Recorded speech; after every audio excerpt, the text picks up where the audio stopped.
Salomé Saké, bonjour. Bonjour. Nous sommes quelques jours après que Elon Musk ait tendu son bras très vigoureusement lors de l'investiture de Donald Trump. Comment interprétez-vous ce geste ? Pour moi, sans aucun type de doute, c'est un salut nazi et surtout ça véhicule de toute façon l'imaginaire nazi. Et je pense qu'une des manières, j'ai vu ça sur les réseaux sociaux, de s'en rendre compte, c'est de se dire est-ce qu'on pourrait faire ce geste dans quelque autre sphère que ce soit ? Est-ce qu'on pourrait faire ça dans notre vie de tous les jours ? Est-ce qu'on pourrait faire ça dans la rue ? Est-ce qu'on pourrait faire ça au travail ? On ne pourrait pas parce que tout le monde a intégré le fait que c'était associé à Adolf Hitler. Il y a de nombreux historiens qui ont qualifié ce geste de salut nazi. Et surtout, moi, ce qui m'a beaucoup interpellée, c'est qu'Elon Musk n'est pas revenu sur ce geste. Il n'a pas nié le fait que c'était un salut nazi. Même moi, à titre personnel, quand j'ai vu ce geste au début, quand j'ai vu cette vidéo, ça me paraissait tellement énorme et tellement choquant que j'ai eu, comme beaucoup de gens, je pense, un effet de sidération où je me suis dit, c'est pas possible. Il y a un malentendu quelque part. Il va apporter une explication dans les minutes ou les heures qui arrivent. Et là où je me suis dit que définitivement, c'était un geste qui était clairement là pour choquer. Et c'est quand Elon Musk s'en est expliqué sur son réseau social X et qu'il n'a pas nié le fait que c'était un geste nazi, qu'il a fait une blague sur le fait que tout le monde pouvait être assimilé à Hitler de nos jours, presque entre guillemets pour n'importe quoi, alors qu'on parle quand même d'un salut nazi. Donc en fait, à un moment, si on n'est pas qualifié de fasciste quand on fait un salut nazi, je ne vois pas pourquoi on peut l'être. Et encore une fois, c'est un geste qui véhicule quelque chose de tellement grave que lorsque la presse du monde entier, les réseaux sociaux du monde entier vous accuse d'avoir fait un salut nazi, si vous récusez totalement les idées nazies, vous vous en excusez immédiatement, vous vous en expliquez immédiatement, vous niez le caractère nazi de ce geste. Ce qui n'est pas ce qu'Elon Musk a fait. Donc moi, aujourd'hui, pour moi, c'est une forme de... Voilà, il assume en tout cas ce geste aujourd'hui. Est-ce qu'il est fasciste ? Alors ça, c'est la très grande question que beaucoup d'historiens se posent. Je sais que tout le monde n'est pas totalement d'accord sur la question et en fait, je pense que le mot n'est pas tellement important. À titre personnel, oui, je pense qu'il est fasciste. J'ai pas de doute là-dessus. Ça fait déjà un moment que je le dis. Et qu'est-ce qui vous fait, puisque vous le pensez depuis un moment, qu'est-ce qui vous a fait penser, et vous réfléchissez beaucoup et vous avancez vos mots et vos idées avec précision, qu'est-ce qui vous a fait dire au bout d'un moment, oui, Elon Musk est fasciste ? Elon Musk et en fait tout le mouvement qui est en train d'arriver au pouvoir aux États-Unis aujourd'hui, c'est vraiment la lecture, en fait, parce que moi, c'est pas moi qui définis qui est fasciste ou pas. C'est vraiment la lecture de différents historiens, de différents chercheurs qui essayer de qualifier en fonction des différents critères dont on dispose avec tous les historiens, les théoriciens. Je pense notamment aux critères de lourd-fascisme d'Umberto Eco, qui déjà, dans toute la liste de critères, Elon Musk et comparses remplissent énormément. Alors lesquels ces critères. Tout le monde ne connaît pas Umberto Eco. Peut-être que je pourrais prendre le livre pour les citer précisément. Non, de mémoire, vous le savez. Non, mais en tout cas, l'autoritarisme, le fait de stigmatiser les intellectuels, tous ces dénis de démocratie, tout ce qui correspond au discours aujourd'hui d'Elon Musk. Mais encore une fois, pourquoi le terme fascisme ? Moi, c'est un terme que j'utilise parce que c'est un terme qui est là pour faire un effet sonnette d'alarme. Aujourd'hui, ce qu'essaie de dire beaucoup de chercheurs, beaucoup de spécialistes, beaucoup de politologues, de personnes qui sont en capacité d'observer le monde politique, c'est de dire que nous vivons un moment de bascule et que nous sommes en train de sortir de la démocratie, qui là aussi est un grand mot sur lequel on peut mettre plein de définitions. Moi, c'est un mot que j'utilise pour dire attention, là, c'est pas une exagération. C'est un terme d'ailleurs que je n'utilisais pas avant sur beaucoup d'autres moments politiques.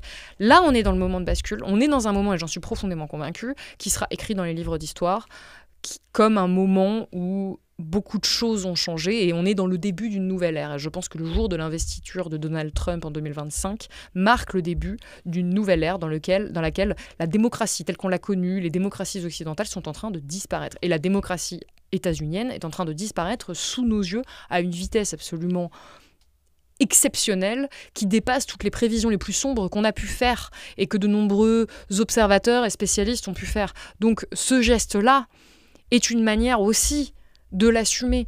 Et il y a cette phrase de Françoise Giroud que je cite dans mon livre qui dit « Le fascisme ne dit jamais son nom ». Mais là, il est en train de dire son nom de plus en plus. Il est en train d'être de moins en moins pernicieux, d'être de plus en plus assumé. Et ce qui, à titre personnel, me terrifie, c'est à quel point beaucoup de médias, beaucoup de personnes ont rechigné à qualifier ce geste pour ce qu'il est, et à s'inquiéter et à s'alarmer de ce geste. Que l'homme le plus riche du monde et aujourd'hui un des plus puissants au monde puisse faire non pas 1 mais 2 saluts nazis en direct lors d'un des moments les plus retransmis et les plus regardés de l'actualité, ça doit nous alerter. Et en fait, qu'est-ce qu'on voit ? C'est qu'on a tellement banalisé et vidé les mots de leur sens, vidé les gestes de leur sens, les concepts de leur sens, qu'il y a eu énormément de personnes pour le défendre. Sans même qu'encore une fois, lui-même s'en soit défendu. C'est-à-dire des personnes qui viennent bénévolement, comme ça, le défendre, dire « Ah non, c'est pas du tout un salut nazi, ça vient du cœur, ce serait parce qu'il serait autiste, ce serait parce qu'il serait trop heureux. » Non, mais je suis désolée, je connais beaucoup de gens qui, quand ils sont très heureux, ne font pas un salut nazi. On est quand même, c'est quand même très particulier. Et encore une fois, il ne l'a pas nié. Est-ce que ça vous étonne que les médias, dont une grande majorité maintenant appartiennent à des milliardaires qui reconnaissent la validité de la démarche de Trump et de Musk et de messieurs Zuckerberg et compagnie, qui sont eux aussi milliardaires, le fait que Bernard Arnault, un des hommes les plus riches du monde, ait été à l'investiture de Trump et par ailleurs possède les Échos, le Parisien et j'en oublie 2 ou 3. Est-ce que ça vous étonne que les médias n'aient pas souligné le caractère incroyable, stupéfiant du geste de Monsieur Musk? Alors, je ne veux pas mettre tous les médias dans le même sac. Je pense qu'il y en a qui ont été capables de le faire. Je pense à Libération, qui, en France, en tout cas, a directement dit « oui, c'est un salut nazi ».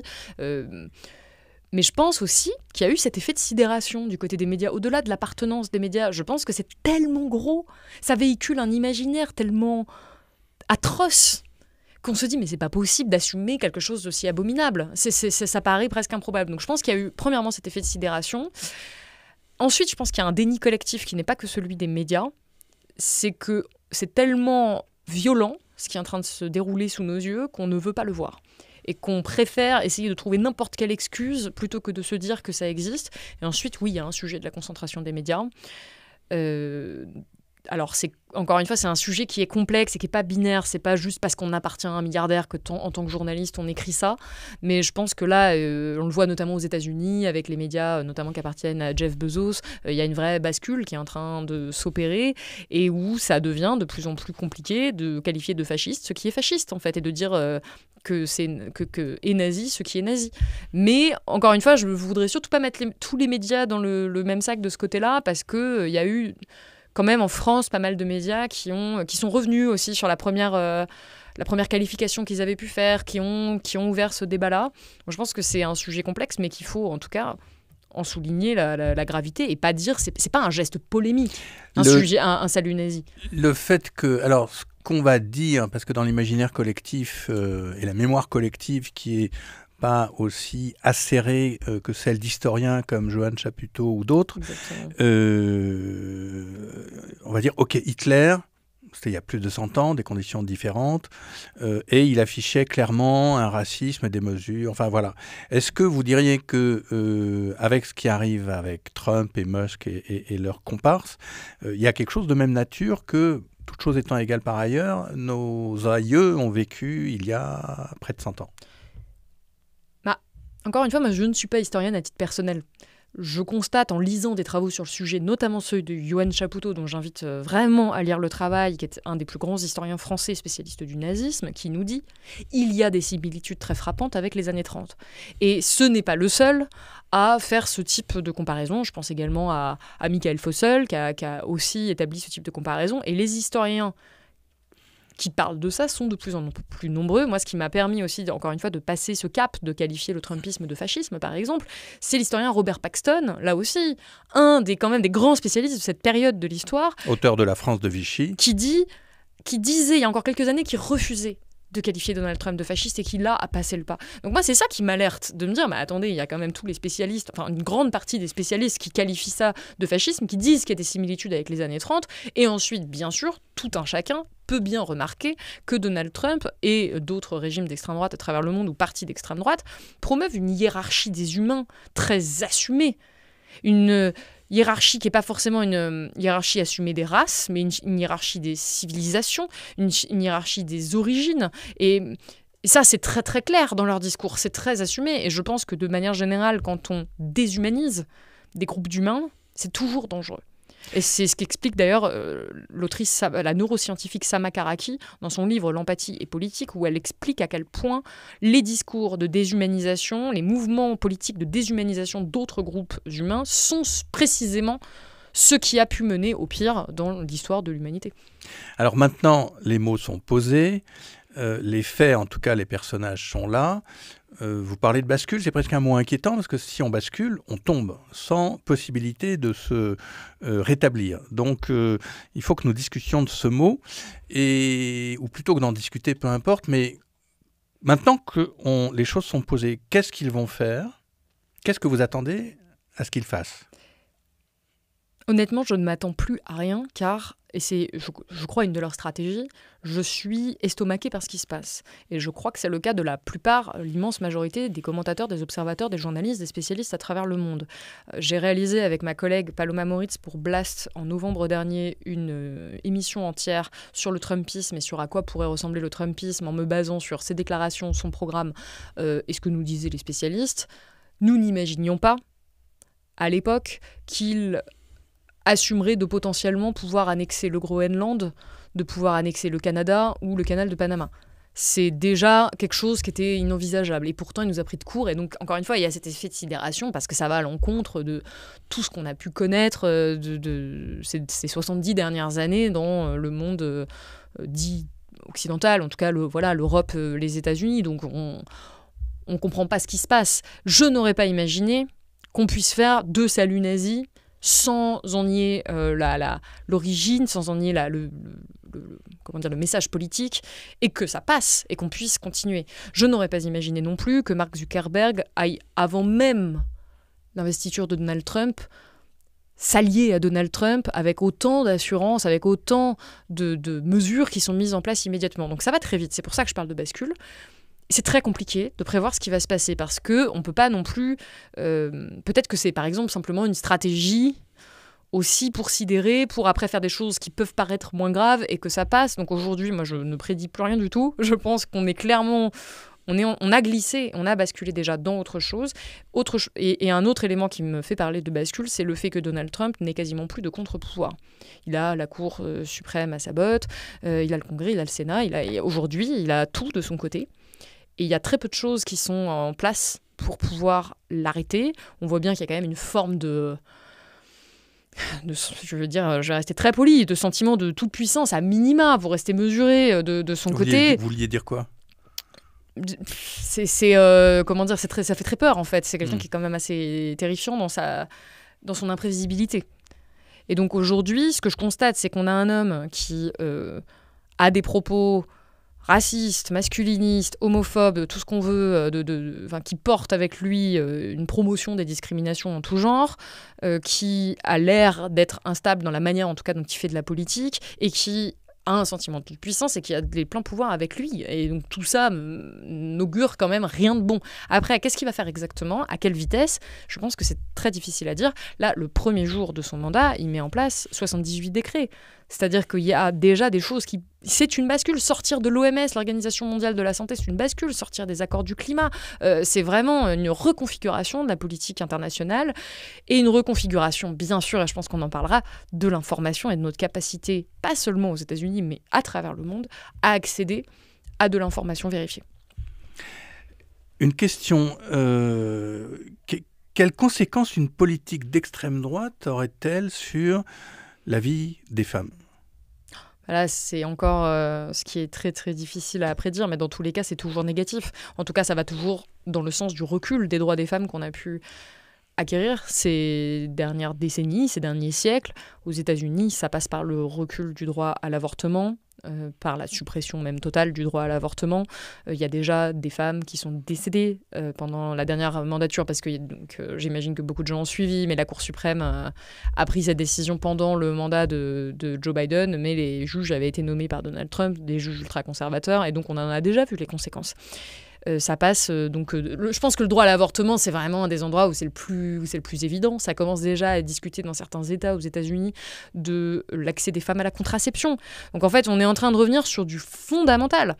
Et ensuite, de manière moins évidente, C'est aussi un recul dans la perception collective qu'on a des femmes, dans la lutte contre le sexisme, évidemment, sans passer directement par Donald Trump, déjà Mark Zuckerberg, qui veut plus de politique, d'égalité dans ses entreprises. Tout ce qu'on a pu mettre en place ces dernières années pour lutter contre les inégalités structurelles, qui sont parfois plus difficiles à percevoir que simplement l'égalité en droit, droit à l'avortement, tout ça c'est en train de reculer.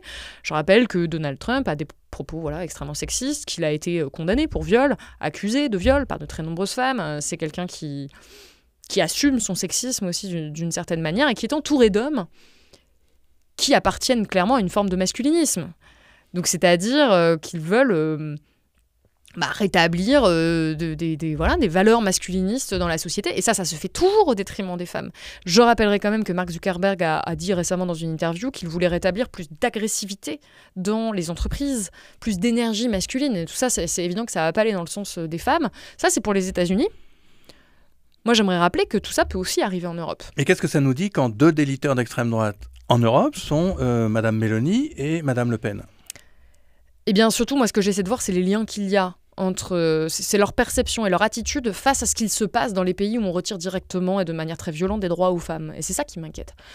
Giorgia Meloni est clairement du côté d'Elon Musk. Elle l'a rencontré. Il y a vraiment une alliance qui est assez officialisée entre les deux, qui doit quand même nous montrer qu'elle est totalement, qu'elle tolère totalement ça. Pour l'instant, on n'est pas revenu sur le droit à l'avortement en Italie, mais c'est quelque chose qui pourrait totalement arriver.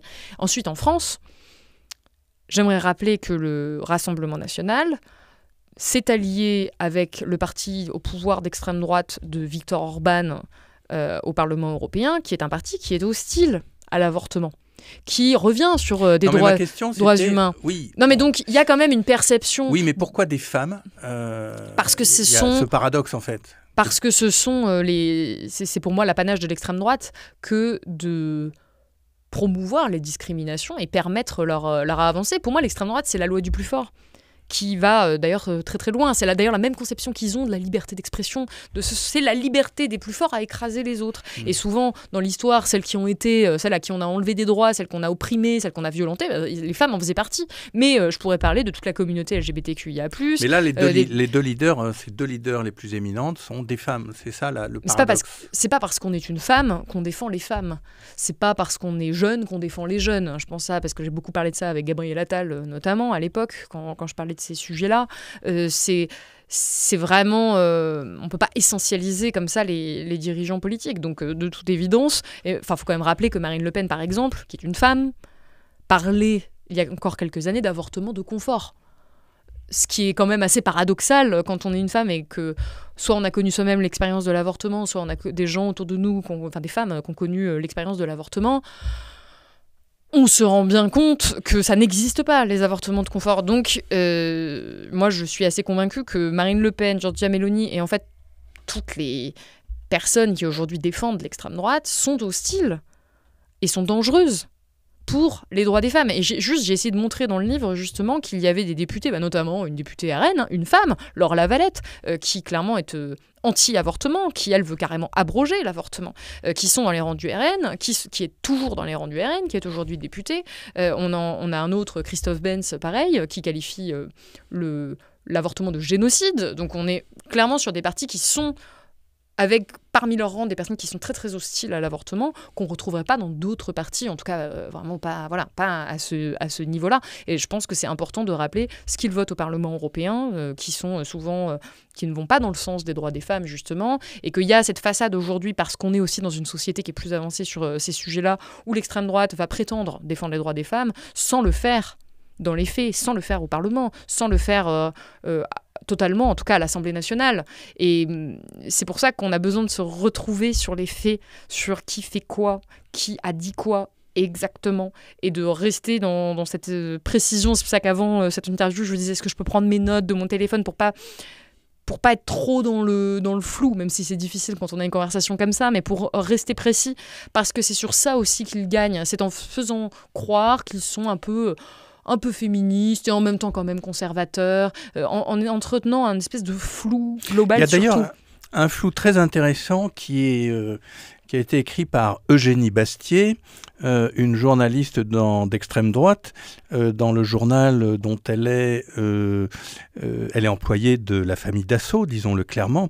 Je précise cela parce que Madame Bastier parle de Blast comme d'un journal d'extrême gauche, et j'imagine que pour elle, Reporter serait aussi un journal d'extrême gauche. Mais la seule différence entre Blast et Reporter et Le Figaro, c'est que Blast et Reporter sont indépendants, alors que Le Figaro appartiennent à la famille Dassault. Alors, qu'est-ce que dit Madame Bastier en faisant un article où elle vous injurie d'ailleurs plusieurs fois ?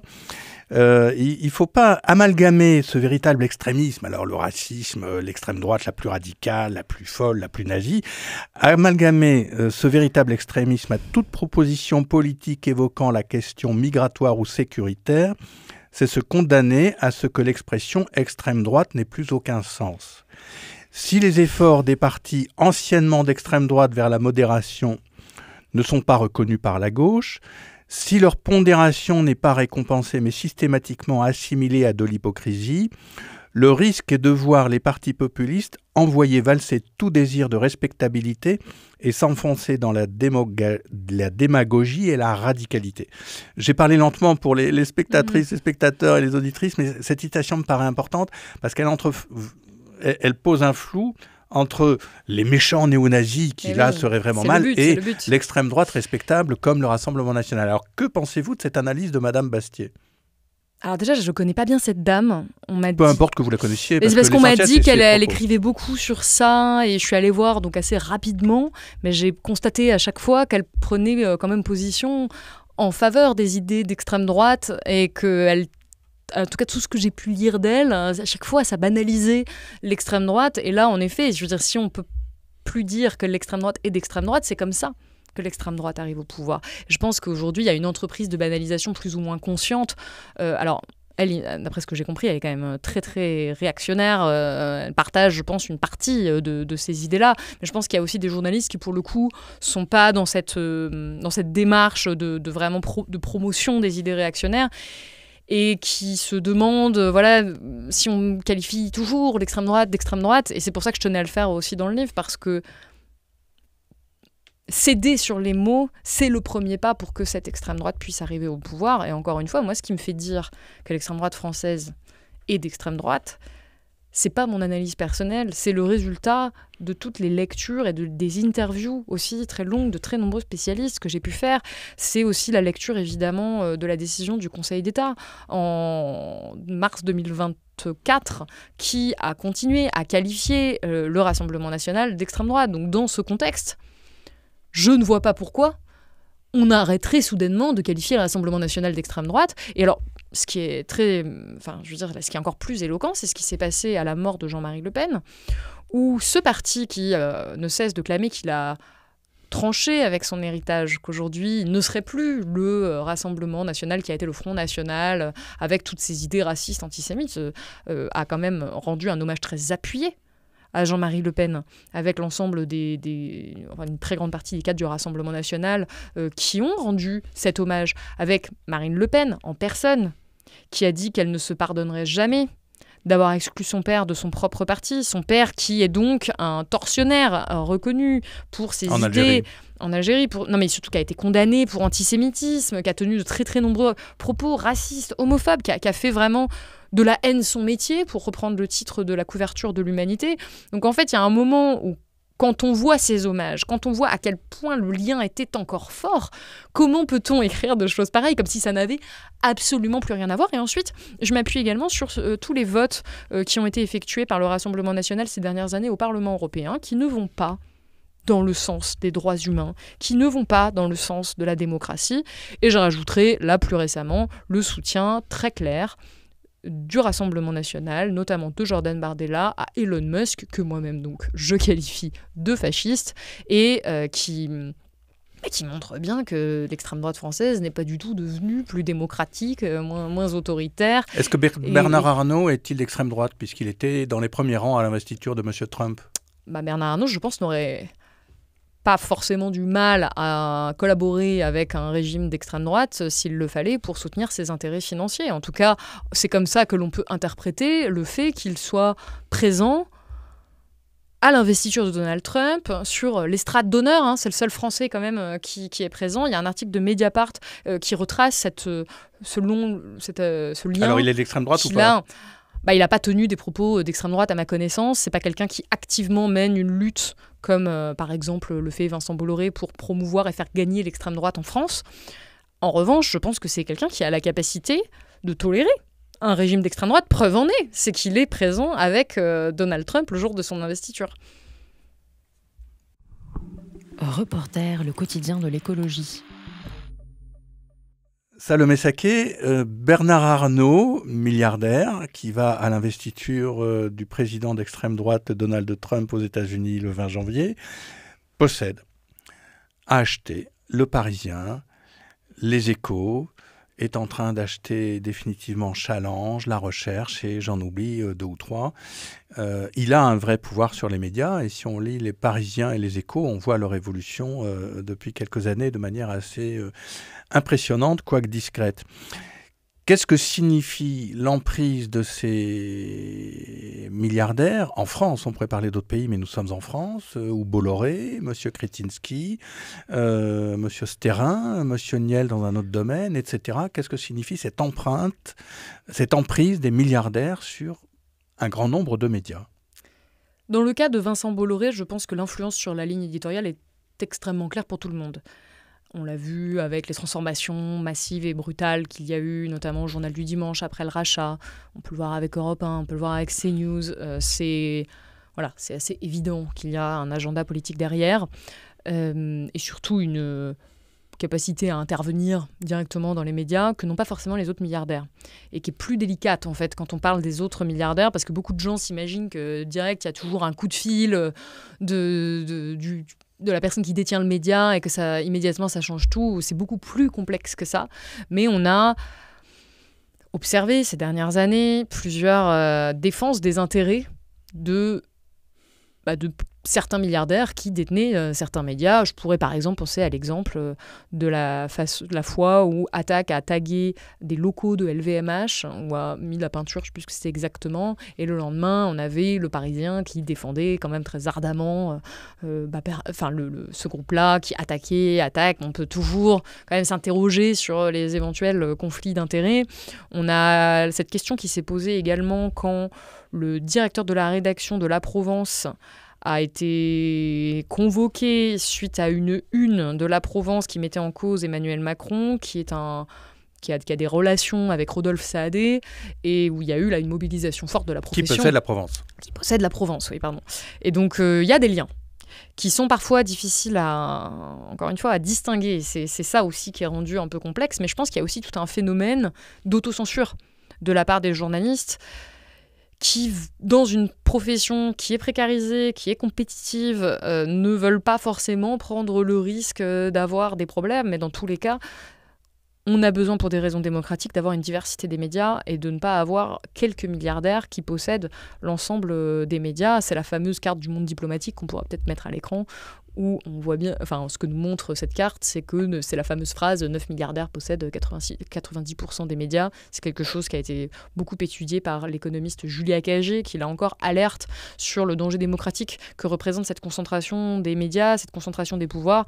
Donc, moi, je dis pas que c'est automatique, c'est parce qu'on est possédé par un milliardaire que forcément on ferait un travail qui serait complètement au service de ce milliardaire, mais par contre, structurellement, ça pose un problème. C'est pour ça qu'à Blast, on a aussi créé ce média qui est indépendant, qui est financé majoritairement par ses lecteurs, par ses spectateurs. Je crois que c'est votre modèle aussi à Reporter. On essaie de créer d'autres manières de faire pour pouvoir avoir des espèces de totale liberté, et que si demain... Parce qu'en fait, c'est ce qu'on voit là aux États-Unis aussi. C'est-à-dire qu'un milliardaire peut ne pas forcément intervenir du tout pendant des années. Et puis soudainement, il y a un certain contexte politique qui va faire qu'il a en tout cas le pouvoir de le faire. C'est ça qui est dangereux. Et ce qui est dangereux, c'est qu'on a quasiment plus de médias qui sont en dehors de la possession de ces milliardaires-là. J'en profite pour rappeler, puisque je le rappelle aussi dans le livre, que pour moi, un endroit essentiel, c'est le service public. Et que c'est aussi une manière de garantir une information indépendante. Et je dis pas du tout que le service public est imparfait, il y a beaucoup de choses à dire sur le service public. Qu'il est parfait. Mais est parfait, pardon, est parfait, le lapsus. Je ne dis pas du tout que le service public est parfait, mais ça reste quand même un endroit où on est censé avoir une indépendance très importante. Et surtout, ça répond à une idée fondamentale qui est que l'information est un bien public, que c'est un service public, au même titre que les hôpitaux, au même titre que les écoles, au même titre que tout ce qui nous permet aujourd'hui de faire société. Et s'il y a ce service public qui a été créé, s'il y a cette idée-là, c'est bien que c'est une idée fondamentale, que l'information est un bien public. Et aujourd'hui, cette idée est très, très attaquée, évidemment par l'extrême droite, mais pas que, également par le camp d'Emmanuel Macron notamment. Et c'est pour ça que ça me paraît... Qui est à droite. Qui est à droite, évidemment, mais qui me montre bien quand même le danger démocratique aussi auquel on doit faire face. Qu'est-ce qu'on fait en fait? Parce que le diagnostic, on le partage, un très grand nombre de gens le font, et en même temps, oui, il faudrait par exemple un vrai service public, il faudrait... Je pense que ça, c'est une des clés. Hein. C'est des clés. Avec une séparation totale des pouvoirs. Un enjeu de l'information comme bien public. Enfin, on pourrait décliner des programmes ou des règles à poser, ou comme celle effectivement que Julia Cagé et d'autres ont très bien fait. Mais concrètement, on a l'impression de cheminer mois après mois vers quelque chose qui va totalement à l'inverse. Alors, pourquoi et qu'est-ce qu'on peut faire? Je pense effectivement que nous vivons des temps très troublés. Et que c'est difficile de garder espoir dans ces conditions. Même en tant que journaliste, c'est assez perturbant de voir à ce point notre raison d'être, qui est de diffuser de l'information, qui est d'informer les gens, qui est à ce point mise à mal, notamment par la concentration aussi des réseaux sociaux. On n'en a pas parlé, mais je voudrais faire quand même... On va y venir. Voilà, peut-être après un point dessus. Mais parce que c'est lié, en fait. Déjà, moi, je pense que le premier pas, vous dites, on est nombreux à voir ce qui se passe. Ce n'est pas le cas. Il y a beaucoup de gens qui sont dans le déni de la violence, de ce qui se passe. Il y a beaucoup de gens qui sont complètement perdus et qui n'arrivent pas à mesurer le degré de gravité de la situation. Parce qu'aussi, on l'a mentionné, il y a aussi un flou. Il y a un flou médiatique, il y a une désinformation massive sur les réseaux sociaux. Et puis parce que des actes très violents s'enchaînent sans que nous ayons le temps de les digérer et on est déjà passé à autre chose. Et je pense que pour mesurer vraiment la gravité de ce qui se passe, on peut s'imaginer soi-même, il y a 4 ou 5 ans, si on nous avait raconté qu'un jour, Elon Musk, qui déjà faisait quand même pas mal de frasques, serait une espèce de bras droit de Donald Trump, que si on nous avait dit que Donald Trump menacerait d'annexer le Canada, le Groenland, si on nous avait raconté qu'il y aurait cette concentration des réseaux sociaux, que X deviendrait un média d'extrême droite, on n'y aurait pas cru. On aurait dit c'est de la dystopie. Si on nous avait montrer ça à ce point, on n'y aurait jamais cru. Et ça montre bien à quel point on a glissé, à quel point on a basculé en très peu de temps. On a l'impression que ça fait longtemps, mais ça fait pas très longtemps. Que je dis il y a 4-5 ans, c'était avant la pandémie. Hein. Donc si on s'imagine que tout ça se serait passé, on n'y aurait pas cru si on nous l'avait dit. Et aujourd'hui, on y est, et ça continue à s'enchaîner avec la même violence, et à chaque fois, on a cet effet de sidération. Et il y a aussi un effet d'accumulation, où il y a tellement d'informations qu'on oublie ce qui s'est passé il y a déjà un an. Moi, même en tant que journaliste, régulièrement, je revois des émissions où je retombe sur une émission que j'ai fait 1 ou 2 ans et je me dis ah oui c'est vrai il s'était passé ça, j'avais complètement oublié il s'était passé tel ou tel épisode, tellement ça va vite, tellement ça engage des changements dans nos existences et il y a quelque chose de vertigineux. Et donc je crois, et c'est pour ça que j'ai écrit Résister, que beaucoup de gens ne mesurent plus ce glissement et qu'on s'est habitué à une nouvelle normalité qui est la normalité de la brutalité, de la promotion des discriminations, de discours qui sont violents. Et c'est ça que j'essaie de faire aujourd'hui, c'est de dire mais on n'était pas là il y a 5 ans. Et on peut encore revenir en arrière, mais effectivement, plus le temps passe, plus ça va devenir compliqué. Oui. Bien, là, j'avoue que je suis assez atteinte par ce qui se passe aux États-Unis, parce que je vois l'ampleur de ce à quoi on fait face. Je crois quand même globalement que l'histoire n'est jamais écrite, qu'il peut toujours y avoir des retournements, et surtout qu'on continue à avoir le nombre de notre côté et les politiques de Donald Trump, peu de gens en bénéficieront réellement. C'est une politique qui va à l'encontre de la répartition des richesses, c'est une politique qui va vraiment heurter les minorités, les femmes, une partie immense de la société. En réalité, les Américains sont majoritairement perdants. En France, c'est la même chose, de manière générale d'ailleurs, avec des politiques néolibérales. Donc moi, j'ai toujours espoir qu'à un moment, ce nombre fasse force et que ça passe en particulier, notamment par la diffusion de l'information, ce qui est mon combat à moi. Vous aviez suivi les Gilets jaunes, me semble-t-il. Oui. C'était une de vos entrées en journalisme. Et l'idée, en vous écoutant, en vous entendant, me dit, mais ok, il y a 5 ans, mais il y a 6 ans, qui aurait imaginé les Gilets jaunes ? Qui ont été quand même le mouvement le plus inattendu et en même temps le plus radical qu'il y ait eu depuis 1968. Après, qui n'a pas eu de débouché politique. Est-ce que la révolte populaire est une option ? Moi, c'est pas celle que je théorise, et surtout, c'est pas celle que je suis capable de prévoir comme qui que ce soit aujourd'hui. On ne prévoit pas, mais est-ce que c'est une de vos hypothèses de travail, si j'ose dire ? Je pense que toutes les hypothèses aujourd'hui, encore une fois, sont permises. Après, moi, je suis journaliste. Donc, mon rôle à moi, c'est de mener les combats là où je suis compétente. Je pense que là où je suis compétente, c'est la diffusion de l'information. En tout cas, j'essaie de l'être le plus possible. C'est pour ça que je parle autant de cette résistance et de la nécessité de résister par la diffusion du savoir, parce que le savoir est quand même un des pouvoirs aussi qu'on a aujourd'hui et qu'on doit absolument conserver, parce que c'est pas pour rien qu'ils s'attaquent à ce point au savoir, c'est parce qu'ils essaient de nous retirer ce pouvoir-là. Et ce que j'ai essayé de faire avec Résister, c'était pas de dire et de donner un mode d'emploi parfait sur comment résister, parce que je n'en sais rien. Si j'avais la solution, je l'aurais déjà donné à tout le monde. Si j'avais le mode d'emploi parfait pour qu'on ne soit plus, qu'on ne bascule plus, la solution voilà, va pas je n'en ai par pas un nouveau Lénine, mais par peut-être non, mais des débats. Honnêtement, Ouais. je pense que comme beaucoup de gens, je suis juste attachée à la démocratie, au respect des droits humains, à des choses très basiques qui ont pendant très longtemps été très basiques dans ce pays. Non pas le fait qu'on le respecte, mais le fait qu'on aspire à ça. Et j'essaie juste de faire ce que je peux. Et aujourd'hui, ce que je peux, c'est la diffusion de l'information, et je suis certaine que ça fait partie de la solution.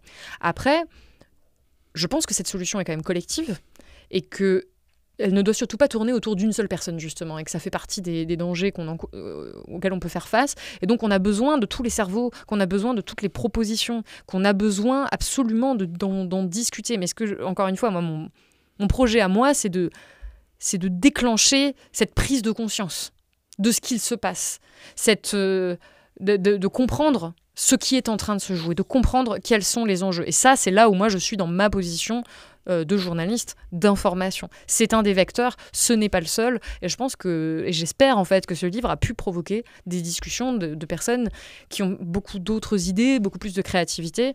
Ce livre est sorti depuis 2-3 mois. J'ai déjà eu beaucoup de gens qui m'ont donné des idées dans les rencontres, qui ont plein d'autres pistes de résistance auxquelles moi, par exemple, je ne pense absolument pas. Lesquelles ? Là, comme ça, par exemple, on m'a parlé, parce que je parle d'endroits où on peut faire collectif, où on peut retisser du lien humain, parce que je pense que c'est une des forces aussi qu'on doit développer, c'est d'avoir des réseaux qui ne dépendent pas des réseaux sociaux. C'est aussi des vrais réseaux de liens humains.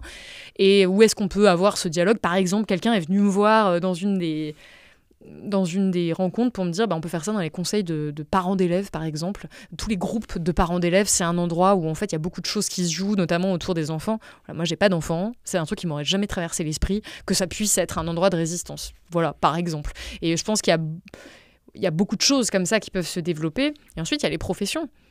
On a tous, dans beaucoup de métiers, des endroits où on peut agir un petit peu. Et encore une fois, ce qui est indispensable aujourd'hui, c'est de surtout pas se laisser abattre, de surtout pas penser qu'on peut rester indifférent face à ce qui se déroule sous nos yeux, parce qu'on a encore une capacité d'action. En France, on n'y est pas encore dans le fascisme, du tout. On a des atteintes à la démocratie qu'on a beaucoup documentées, vous chez Reporter, nous à Blast, mais on n'y est pas. Et puis on l'a repoussé en juillet. Tout à fait. Donc on peut absolument encore éviter de basculer dans un Trumpisme à la française, par exemple. Les médias nous disaient fin juin, ou je ne sais plus exactement quel jour, Bardella, Premier ministre dans 3 semaines, c'est sûr. Et puis non, on lui a dit non. Est-ce que vous voyez ce sursaut, sans un sursaut collectif, leur victoire ne fait aucun doute. Est-ce que vous voyez ce sursaut ? Là, c'est compliqué à dire. C'est très compliqué à dire. Je pense qu'il y a des personnes qui ont pris conscience ces derniers mois de ce qui se jouait. Et je pense que aussi, ce qui se passe aux États-Unis, ça a quand même un effet sur certains. Je pense que le salut nazi, là, ça a marqué des gens, y compris des personnes qui ne sont pas politisées. On a tous été à l'école. On sait ce que ça veut dire. Et on sait que ça sent pas bon quand dans l'histoire quelqu'un commence à faire ça et qu'il n'y a pas de répercussions. Donc ça, pour moi, ça fait partie des endroits où peut-être ça peut déclencher quelque chose chez certaines personnes.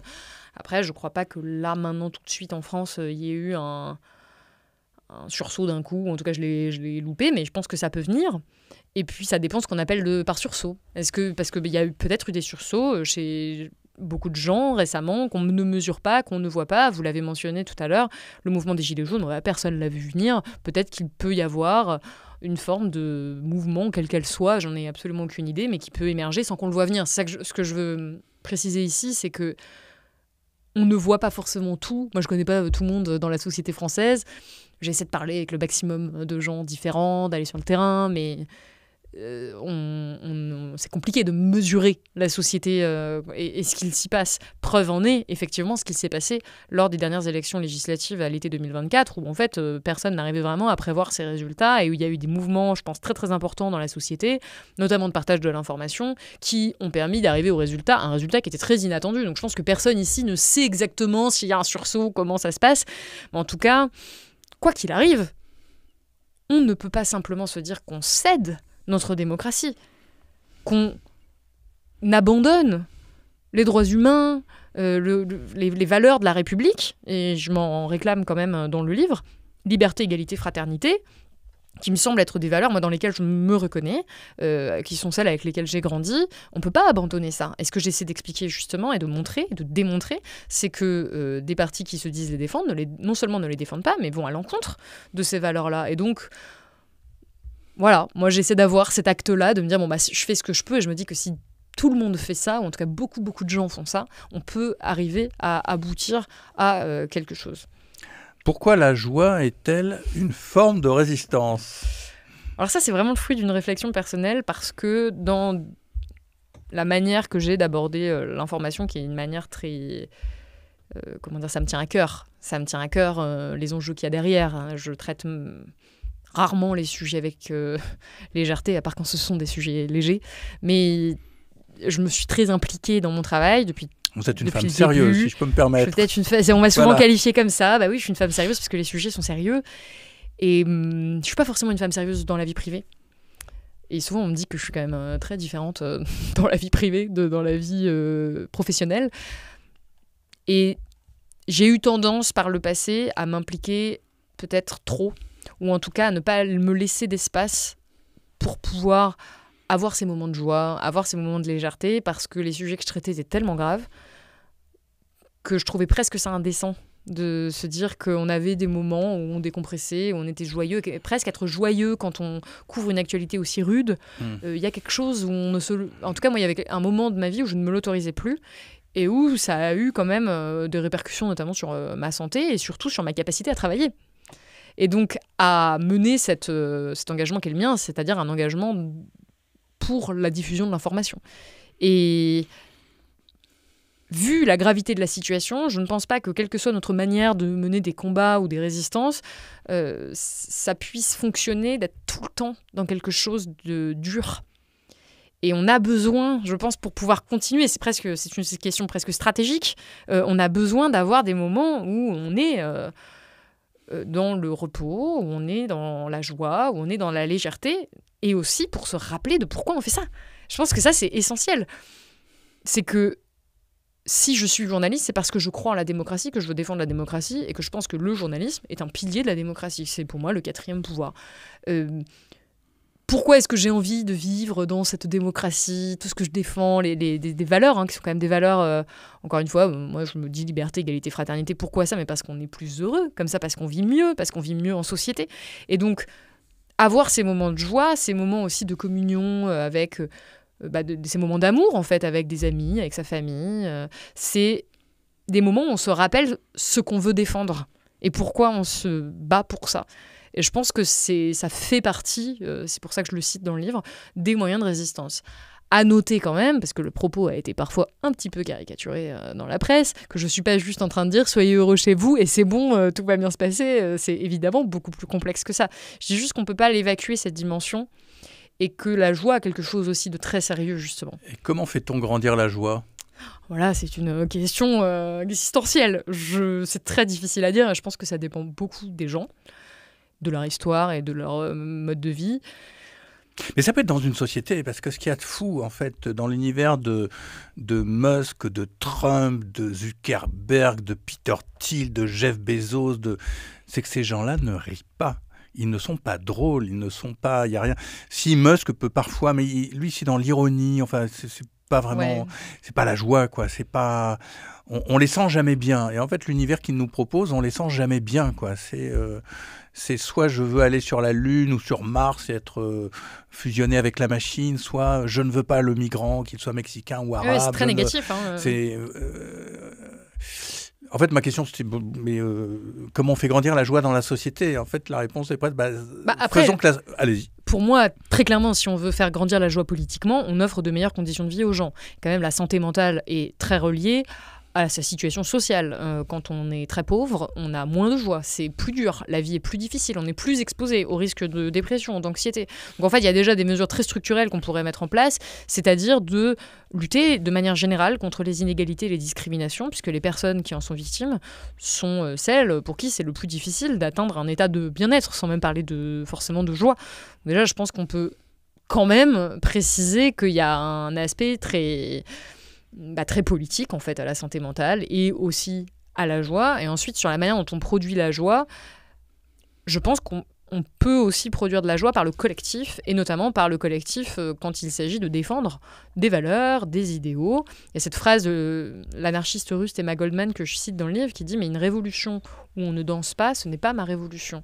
Et là encore, c'est une manière de rappeler que sans être naïf ou tomber dans une espèce de déni, de naïveté, oui, de la gravité de ce qui se joue, on a le droit d'avoir des mouvements aussi où on produit de la joie entre nous, par le fait d'être ensemble. Et moi, là, récemment, quelque chose qui me produit de la joie, c'est de constater que je ne suis pas seule à vouloir défendre ces valeurs-là. C'est de constater qu'il y a d'autres personnes que moi qui ont envie de résister. Parce qu'en fait, on ne peut pas être joyeux tout seul. On peut être joyeux avec ceux qui nous entourent, voilà. Alors, on peut se raconter des histoires, mais enfin bon, au bout d'un moment, non, on n'est pas joyeux tout seul, on est joyeux par l'interaction avec les liens. Or, leur monde, c'est un monde de gens divisés, de particules élémentaires, d'individus séparés les uns les autres, enfermés dans l'univers de la consommation. Et cette division, ou du réseau social. Cette division et cet individualisme, c'est un des aspects... Est-ce qu'on peut être joyeux excusez-moi, je m'en laisse emporter, est-ce qu'on peut être joyeux en scrollant sur TikTok, par exemple ? Ah, c'est vraiment trop compliqué de dire ça. Franchement, j'ai pas les compétences philosophiques pour répondre à cette question. Mais... Non, mais vous êtes sur TikTok encore. Moi, je suis sur TikTok, pour le coup, à des visées professionnelles. Mais pour diffuser de l'information. C'est pour diffuser de l'information. Après, comme tout le monde, parfois, je me fais happer par les réseaux sociaux. À titre personnel, c'est pas ce qui me rend joyeuse d'être sur les réseaux sociaux. Après, je pense qu'il faut pas non plus caricaturer et qu'on peut aussi avoir des moments de partage, de joie, également en ligne. On connaît les excès et toutes les problématiques que ça pose. Encore une fois, là je parle de mon expérience et je pense que c'est quelque chose de très intime. Moi je trouve de la joie particulièrement dans mes amitiés. C'est probablement, et je m'en rends de plus en plus compte, un des endroits où je suis la plus heureuse possible. Et dans des liens et des relations profondes que j'ai pu tisser avec d'autres et qui durent parfois depuis des décennies. Et ça c'est quelque chose, ce lien-là, rien que d'y penser, ça me rend très heureuse. Et le Nouvel Obs m'avait proposé récemment d'écrire quelque chose sur la joie, justement. Et j'avais voulu dédier un article à ma meilleure amie, qui s'appelle Mélissa. Et ça me rendait tellement heureuse de juste pouvoir écrire dans un journal national à quel point elle était importante pour moi et à quel point les moments qu'on avait toutes les deux me remplissaient de joie. Ça, c'est mon expérience. Peut-être qu'il y a d'autres personnes, ce sera plus avec leur famille ou avec d'autres aspects de leur vie, ou avec aussi des pratiques. Ça peut être des arts, ça peut être... la danse, le chant, certains sports, je pense que c'est très ouvert. Mais déjà, moi, je trouve ça essentiel de se poser cette question, qu'est-ce qui nous rend heureux ? Comment on arrive à produire de la joie sans la dépolitiser, sans la rendre du ressort de notre responsabilité individuelle, parce que c'est quand même aussi beaucoup ça qu'on nous fait avec le développement personnel, ce que je trouve très toxique, mais de se poser réellement la question, comment on fait pour créer des sociétés où il y a de la joie, où il y a du bien-être. C'était tout l'enjeu aussi avec le bonheur intérieur brut, c'était de se dire, mais en fait, on va peut-être mesurer les choses autrement qu'avec du PIB, avec des euros, avec de la production, parfois même de souffrance, et on va essayer de se poser, de s'asseoir à la table et de se dire comment on arrive collectivement à produire plus de bonheur, plus de joie, sans que ça paraisse être complètement idéaliste, naïf, parce qu'aujourd'hui, je sais que quand je dis ça, on va me dire que je suis complètement déconnectée. Non, au contraire, je pense qu'on a besoin de se reconnecter au moins ce questionnement. Alors, il y a aussi les récits à côté de la joie, le récit des mondes à venir. Et par exemple, vous disiez des futurs où le soin, la justice et la bienveillance ne sont pas des utopies. Comment vous imaginez un monde où Musk, Trump et toute leur bande de sinistres pantins auraient perdu et où, dans 30 ans, il y a un monde où il y aurait de la joie assez régulièrement, par exemple. Comment vous l'imaginez, ce monde? Il serait comment? Honnêtement, il est difficile de se projeter aujourd'hui dans un monde de cette nature au vu des paramètres actuels, notamment sur les réseaux sociaux. J'insiste, de tout ce qu'on a pu évoquer. Je pense que ce qui m'inquiète le plus, et de loin, dans notre capacité justement à créer ce monde alternatif, c'est la concentration des réseaux sociaux dans les mains de quelques milliardaires qui sont aujourd'hui très officiellement et très clairement au service de l'extrême droite américaine. Oublions-les. Si vous me permettez de vous interrompre, puisqu'après tout, fais la vie dure. Oui, non, absolument. mais je tiens à dire que... Non, pas la vie dure du tout, on discute, mais d'en résister, parce que il n'y a pas que seulement d'en résister, d'ailleurs, dans ce livre qui est important ou intéressant, mais voilà, c'est quelque chose qui parcourt tout le mouvement écolo depuis ou le mouvement d'émancipation, depuis, je ne sais pas, 1 ou 2 ans, on est tous en train de se dire, tout est tout en train de se dire, mais comment on raconte cet autre monde? C'est une question... Et vous le voyez comment, malgré tout? C'est une question qui, même si elle peut paraître très politique, est une question pour moi personnelle et intime, parce que je vais vous parler de ce qui me tient à cœur. Et je vais sûrement vous parler de ce qui m'a entravé, moi, dans ma vie, et qui... aujourd'hui que je voudrais voir changer, par exemple. Donc on a tous des causes et des aspects de la société auxquels on est plus attaché que d'autres, qu'on connaît aussi tout simplement mieux que d'autres. Mais après, de manière très globale, évidemment, j'ai envie de vous dire que déjà, après commencer, c'est un monde où on a pris la mesure de l'urgence climatique et où on a réussi à s'organiser pour faire face à la crise écologique, qui est une des plus grosses crises auxquelles on doit faire face. Et pas seulement le climat, mais aussi la perte de la biodiversité, les 9 limites planétaires. C'est ça aujourd'hui, un des aspects qui me préoccupe énormément. Et où, encore une fois, on pourrait se poser la question. En fait, aujourd'hui, on en est tellement revenu là.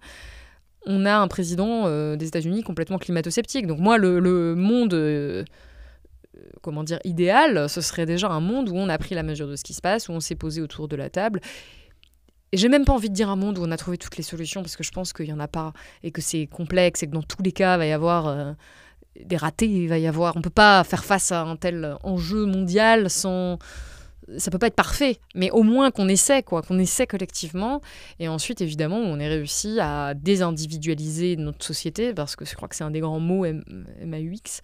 Aujourd'hui, c'est de plus un des grands mots, un des grands mâles, comment on dit ? Un des grands mots, MAUX, ouais. Voilà. C'est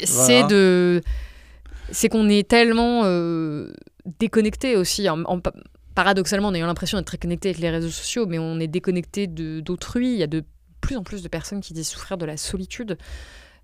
En travaillant sur la question de la santé mentale et des jeunes, je me suis rendu compte qu'ils étaient si nombreux à se sentir très seuls, à se sentir incompris.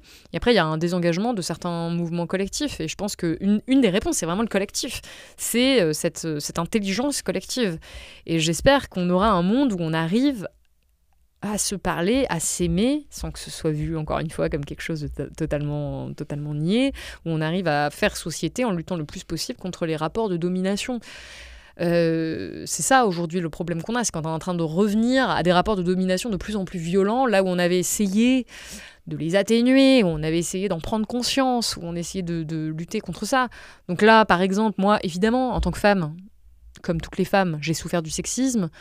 J'aimerais un monde où les femmes ne sont plus victimes de violences structurelles, où on peut sortir dans la rue tranquillement, où on n'a plus cette peur tout le temps d'être victime potentiellement de violence, parce que même si on n'en a pas été victime, on sait que ça existe, tout type de violence confondue, où on peut avoir des rapports apaisés avec les hommes, avec les femmes, avec tout le monde, et où on peut se parler d'humain à l'humain. Et en fait, finalement, c'est une société où on aurait moins besoin d'être sur la défensive et moins besoin de tout le temps protéger peut-être nos intérêts individuels.